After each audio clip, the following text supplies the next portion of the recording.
The European Union is in crisis as pro-EU MEPs turn on Ursula von der Leyen, and The Guardian takes Brussels' side on vaccinations.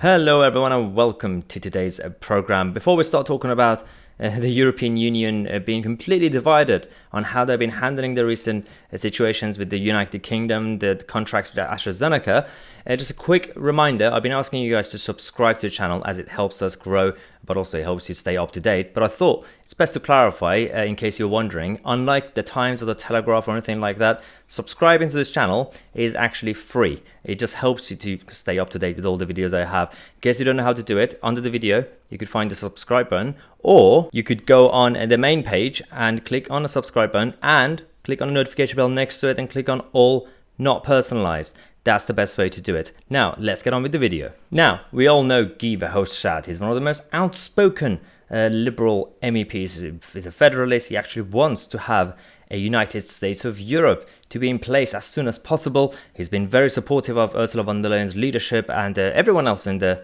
bureaucratic machine of Brussels. These people have always been publicly saying that everything's perfect. The EU unity is here. If the UK leaves, we're going to be fine. We never fight. We always agree on every issue until now, because he's come out to actually now criticize Ursula von der Leyen's team on the recent decisions there to impose a hard border between Ireland and Northern Ireland, and also the way she's been handling the whole crisis. The latest that we have is from the Times, saying that Ursula von der Leyen's vaccine disaster has ruined the UK ties, according to Guy Verhofstadt. It's interesting that now he's concerned about with the whole kind of relationship that post-Brexit Britain is supposed to be having with the European Union. He's said that this is a diplomatic disaster and how he's attacked this. He's basically called the whole situation a fiasco. These proposals that were personally driven by Ursula von der Leyen at the head of the European Commission has not been well received at this point. Now, Guy Verhofstadt has said that the use of the Article 16 of the Northern Ireland Protocol has been a diplomatic disaster that destroyed in a few seconds the seriousness of the negotiations with the UK conducted by Michel Barnier for more than 3 years. It's true, because Michel Barnier came up with the old idea of the backstop 2.0 or Northern Ireland Protocol, obviously endorsed by the UK government under Boris Johnson when Theresa May left and failed. But the whole point of this was to create a smooth operation between the two sides. Now, there's been some issues because it's created an invisible border between Northern Ireland and the rest of the UK, but it was always supposed to keep the open border between the Republic and the UK, and then Ursula von der Leyen came and ruined the whole thing. Even Guy Verhofstadt is now taking our side. He says, a fiasco I called it, and a fiasco it is. After 2 months of rollout of the vaccine, it is dramatically low in Europe, which is true. On average, no more than 4% of European citizens have received their first dose. Also, let's clarify, when they say European citizens, they're talking about the EU 27. There are still countries that are in Europe, but they're not in the European Union. Europe is not the European Union. He's continued by saying that the EU is a world leader in producing vaccines, yet there is a lack of supply in every EU country. Again, this is incorrect, Guy Verhofstadt. It's not the EU that's producing it, it's European countries, but firstly, pharmaceutical companies in certain European countries. You can't give credit to the European Union just because if a company happens to be in a country that happens to be in the EU, doesn't mean that the European Union is producing them. This is actually quite interesting because if you are watching Euronews or anything like that, then you have been seeing that the European press and media have been grilling the European Commission in the last couple of weeks, and the fact that people like Guy Verhofstadt are coming out against them says something.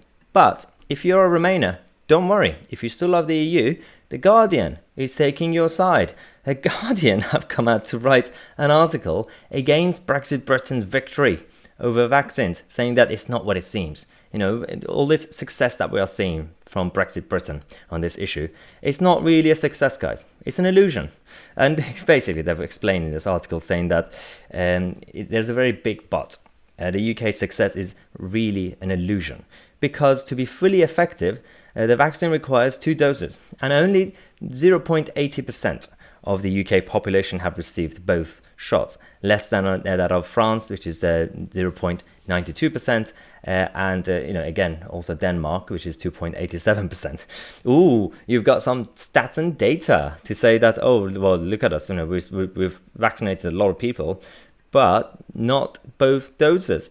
That's because of the strategy that we actually did. And even the World Health Organization, that dodgy organization that's lost all its credibility, even they, because the governments, Western governments do still listen to them, it's been endorsed by them and also confirmed by AstraZeneca and Pfizer. They've said the UK strategy is the right strategy. But this article is saying, oh, look at France, they're doing better.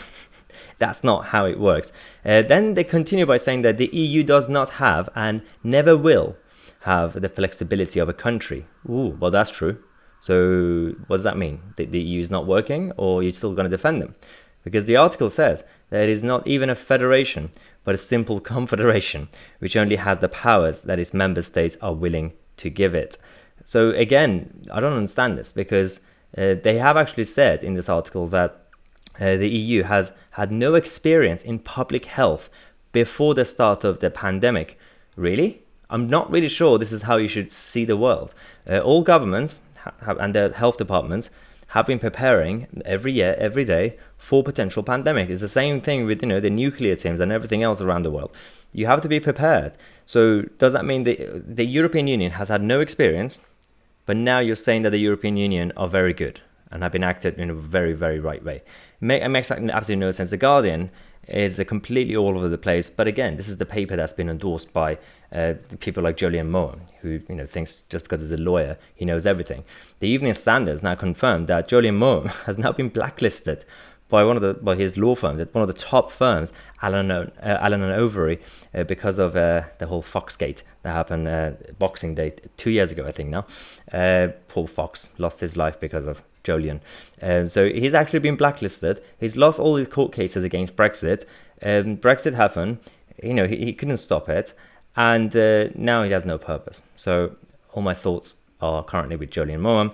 I hope he continues to find something to campaign against at this point. Now, there's a lot of questions that we have received from the members of the channel on Sunday. If you want to send your questions and take part in this segment and become a member of the channel, you could find the link in the description.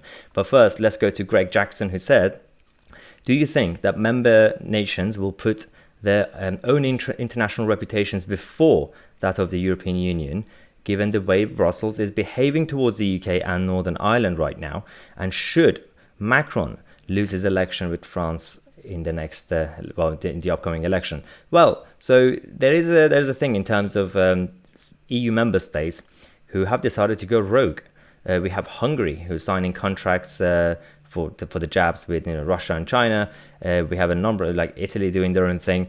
Every country is doing their own thing at this point. And up to a point where the other day, Ursula von der Leyen came out to say, well, we can't really control it. So each country should also do their own operation. And when it comes to the reputation of the EU, that's absolutely gone down.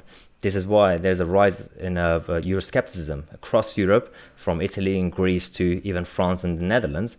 But when it comes to France and Macron, should Macron lose? Yeah, they definitely should lose, because internationally, but also domestically, hasn't been that good. But again, Le Pen is actually doing really well in the polls right now. There's a whole saga that's going to come up with that election, which we'll be hopefully covering on this channel. And it says, hi Maya, here's an interesting question. What would happen at all countries under the European Union if they financially go under? So that's the thing. So again, he's talking about the euro as a currency. So this actually specifically applies to Eurozone. So the members of the Eurozone who have the euro as currency, if it's a domino effect. So if one or two, especially the big ones like Germany, run out of money, then it will bring down the whole system. Just like a few years ago, when back in 2011-12, when Greece was going down, they were having this debate in the European Union, saying, do we actually have to bail them out? They almost abandoned them completely, but then they realized, well, if they don't, then the whole system will come down. So to answer Andy's question, if they go down, yes, the whole system will go down, and I think this will be the end of the European Union as we know it. Kizzy says, Hi Maya, do you think that we'll ever leave lockdown in 2021? It just seems to be dragging on endlessly and the goalposts keep moving for us. Yes, so we don't know until the 22nd of February when the Prime Minister comes out to give us the roadmap. Apparently he wants to give us an actual, all the dates, how he wants to do this phase out thing. And but there are members of SAGE, the committee that advise the government on what to do, this unelected body that's not even accountable because there's no competition of advice. Some of them want to keep the measures until the end of 2021, but I do believe that in terms of the general lockdown, yes, that is going to be the end of it very soon. Well, very soon. Again, we don't know. It could be April, it could be May, but I don't think it will be later than May at this point. We'll just wait and see what the PM says. Kevin says, hi Maya, how long do you think that we will have to wait for an investigation or a public inquiry into the handling of the pandemic from the UK government and SAGE? Well, you'll be waiting for a long time. There are going to be investigations and inquiries, even internationally, but because they're all going to be conducted by the state itself and establishment, just like any other inquiry that you've had in the last 20 years, it doesn't really get anywhere, does it? What happened to Iraq? Not much change, did it? So they're going to be doing it so that they come across as, oh, we are doing something about it. But it's highly unlikely that there's going to be actual transparency. They're going to come out and say, oh, yeah, we made some mistakes. We'll learn for the next time. But again, we'll see what they're going to do next time. Miles says, do you think that there will be a cabinet reshuffle after the lockdown finishes? The PM has already said that there could be a reshuffle. I think there will be. It depends on when. I think they're going to keep everything stable until everything's actually completely finished. So I'm guessing could be the end of summer or something. But there are some rumors that there'll be some movements. For example, Matt Hancock could be moved. They're talking about how Michael Gove could move to health to reform the NHS. But again, these are right now just rumors. But we will wait and see. Kev says, what is your view on the UK giving aid to certain countries who are struggling fiscally, such as Greece and Italy? Well, I've always been consistent on bailouts internationally, especially. No, we shouldn't. But again, we are dealing with governments and states that are very centralized and very codependent on each other, so they are going to do it. The reason I say don't do it, it's not because I don't care about Greece or Italy. It's not that. It's at some point you need actual responsibility. Whether it's a government, country, or a company, or any institution, if you keep bail out failed operations, then they're going to fail again. You're going to have to support them somehow, but in terms of actual bailout or giving more money for them to borrow, it's not going to help it. The best solution for Greece and Italy, for example, is to come out of the Eurozone, come out of the European Union. They will face some hardship at the beginning, but then they'll actually survive and thrive as independent countries. David McHugh, one of our members who've been with us for a long time, says, hi Maya, do you think that Grant Shapps should apologise for telling the British public that it is illegal to book a holiday? Well, because this is part of the government's measures, all these draconian measures, even if they say something that's kind of controversial, but it's still part of the measures, they're not going to apologise. And even if we ask them to apologise, then we're going to have to ask them to apologise for everything else that they've done.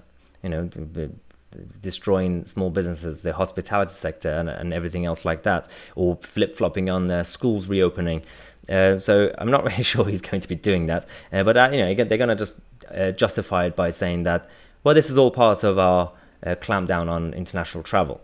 And Matt Hancock has already booked his holiday, by the way, in Cornwall for the summer. So that's a good sign, maybe. Alan says, has any schedule been set for a proposed US-UK trade deal as reported in the mainstream media?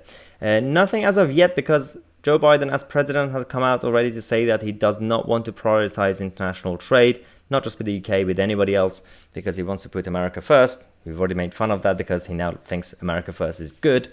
I think that there are going to be people in the behind the scenes, Liz Truss and obviously the trade teams in the US negotiating and talking throughout the whole year, but no decision will be made. This is going to take some time, especially with when you deal with the Democrats in power.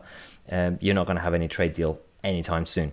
But again, never lose hope because it could happen. And finally, in today's news in your world, we have the latest story from one of our subscribers, Stephen Gerrard, who has the same name as the Liverpool football legend, which again, as a Man U fan, I'm not sure how I feel about that. But again, thanks for sending us your story, Stephen.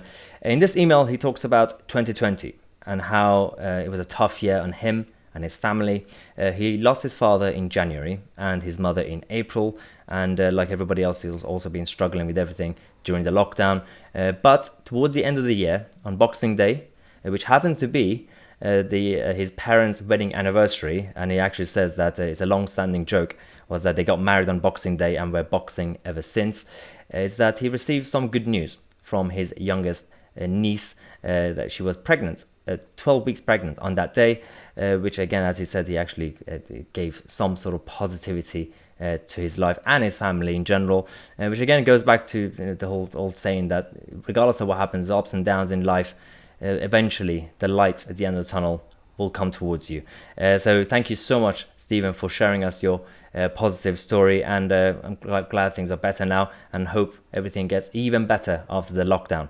Now, if you guys also want to have a chance to be featured in our News in Your World segment, then send us your happy stories, anything that's any achievement, anything that's been going well in your life these days. Send us your email to lacey@myotc.co.uk, and don't forget to include any photos or videos that are related to the story as well. You could also find the email address in the description. Thanks again for watching. I'm myotc, and I'll see you guys in the next video.